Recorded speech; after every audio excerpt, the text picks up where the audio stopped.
The Mystery of the Cupboard by Lynne Reid Banks, Chapter 17, A Sudden Emergency. The second he picked it up, he froze. It wasn't nearly heavy enough, and a faint living warmth came through the brown paper. It wasn't the earrings, it was another little person. He unwrapped the twisted paper in a panic. Inside was a tiny lady. She lay in the crumpled scrap of paper, apparently fast asleep. Through the hastily snatched up magnifying glass, he could see her breathing. She hadn't suffocated anyway. Omri examined her with his eyes, his heart still beating furiously. She seemed to be dressed rather like Elsie's plastic figure, in a long period dress of a bright crimson red, with a bustle and a very full skirt.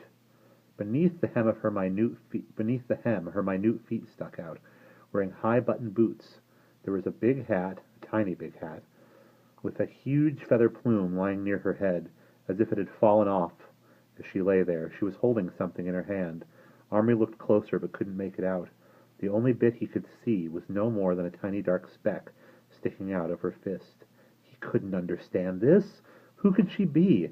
The others hadn't mentioned anyone else besides Jenny and the sergeant who had died at Trafalgar. He put his finger on her shoulder and gave her several very gentle pushes. She stirred in her sleep, but didn't wake.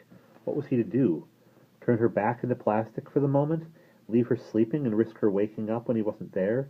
At that moment of decision, there was a sudden commotion under his window. He could hear a woman's voice that he knew from somewhere saying something to his father in a breathless, frightened voice. Omri left the little figure lying on the table and went to the window. Seen from above, he couldn't at once recognize the newcomer. But then he turned and saw her face. It was Peggy, Tom's daughter. "Wouldn't go and do it. Always was stubborn," she was saying. She seemed to be on the verge of tears, and was twisting her hands together. "I told him not to. Then, the very minute my back was turned, it's up with the ladder and—" Omri forgot everything else and dashed down the stairs into the garden. What's happened? Is it Tom?" he cried before he reached them. She turned. Her face was mottled red and white. "It's him, all right," she said. She sounded more angry than anything. "Went up on our roof to put back a tile that had come off. Thinks he's still up to roofing at his age, silly old man, and of course his foot slipped." She gave a harsh sound like a sob. Omri's father said, "Is he badly hurt?" She looked at him and nodded. "I'm really sorry, but what can we do?" asked Omri's father. "I called for an ambulance, but they said they can't come for a bit. So I called the doctor, and he's made Dad comfortable on the floor, like, till they can take him to the hospital. But he looks terrible, and he keeps saying he wants the young lad who come on Sunday. Mistlehay Farmhouse, he said. I didn't want to leave him, but he said, 'Go now,' so I got on my bike and come." The whole family had come out now and was crowding around. "Why does he want you, Omri?" asked his father in an odd voice. "Why you?" Got something to tell him, seemingly," said Peggy. "Please do come. It'll put his mind at peace." "But he's not going to die, is he?" asked Omri. Peggy only stared at him with her mouth open. Omri's father said, "Just let me turn the car around in the lane and we'll take you home. Leave the bike here." Tom was lying on the living room floor of the little house, his head turned to face the open door. As soon as Peggy pushed Omri in ahead of her, the old man's face seemed to change. "I remembered," he croaked out, his face twisted with pain. "How are you, Dad?" Peggy asked. Tom groaned in answer.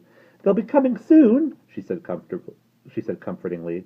She gave Omri another little push. "Go and speak to him," she whispered. "Don't be frightened."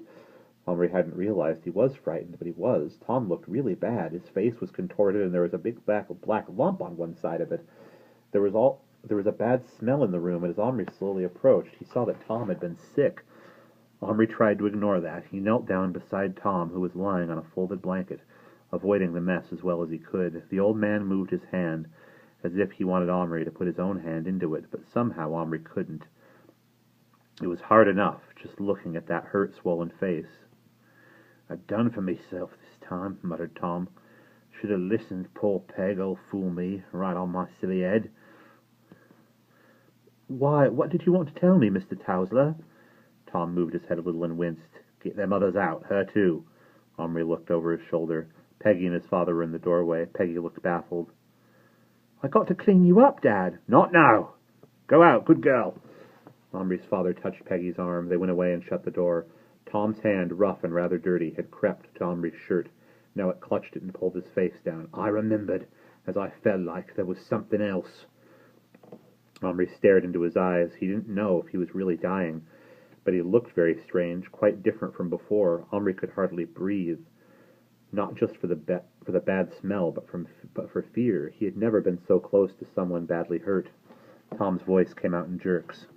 She told me what she wanted. It was hard to find out. Shops, local no use, too small, see. Take the bus, she said. Dorchester, no good again. Too small, came back, told her, she gave me money, London, train, all the way. First time, me. Had to ask, big shops. He closed his eyes and his head rolled over toward the floor. Omri could only watch helplessly. The rough hand had released his shirt, but he couldn't lean back because, when the words started again, he could barely hear. Bought dozens of them, Tom said. How could I know? Dozens of what? Dozens of what? Omri asked sharply. The urgency in his voice seemed to recall Tom to consciousness from wherever he was slipping away to. His head jerked, his eyes opened. He grasped Omri again, and now his eyes were piercing. Brought him back in a box, he said with a strange, grim urgency, as if giving him a vital message. Showed him to her when she, on her own. She looked at him, picked one. Is that the one I said? Yes, she said. I'll throw the others out, I said. Then she gave like a cry. No, she said, don't do that. Take care of them. This one's me, but everyone else is someone. Omri stiffened and straightened his back. His eyes were wide open. The old man's head rolled on the floor again. Omri bent to hear him. On my way, Jen. The ambulance came where they were still there, and Tom was lifted gently onto a stretcher and carried out to it. Peggy was trying to clean up and put her coat on to go with him and pay some attention to her guests all at the same time. She was in a state, and Omri's father told her not to bother, just to go to the hospital with her father. In fact, we'll take you, he said. We've got a friend there who has to be brought home today. I prefer to go with him in the ambulance, said Peggy. On the drive to the hospital, Omri's father kept glancing at Omri's taut face. I don't like this, Omri, he said suddenly. I thought it was all a game at first, but I'm beginning to think there's a good deal more than that. Omri said nothing. He felt panicky. Are you in some kind of trouble? No, Dad, I'm fine. His father seemed to be about to ask more, but then he turned back to face the road. They finished the drive in silence. When they got to the hospital and parked, his father said, Is Patrick in on this, whatever it is? Omri said, It's nothing, Dad. There's nothing to be in on. Don't lie to me, Bubba, said his father quietly. He only called the boys Bubba when he was feeling something very strong for them. Omri felt more panicky now than ever, though he didn't quite know why. Patrick was full of bright cheer about his fellow patients on the way home. Omri kept quiet, thinking. There was no time when they got back to tell Patrick any of the awful lot that had happened meanwhile. He just dragged him up the stairs to his room. Block the doors, he said. Now look. He showed the still sleeping lady to Patrick. She looks a bit like Ruby Lou, said Patrick. She's years later than Ruby, said Omri, and a different country. He was staring at her. Who do you suppose she is? Patrick asked.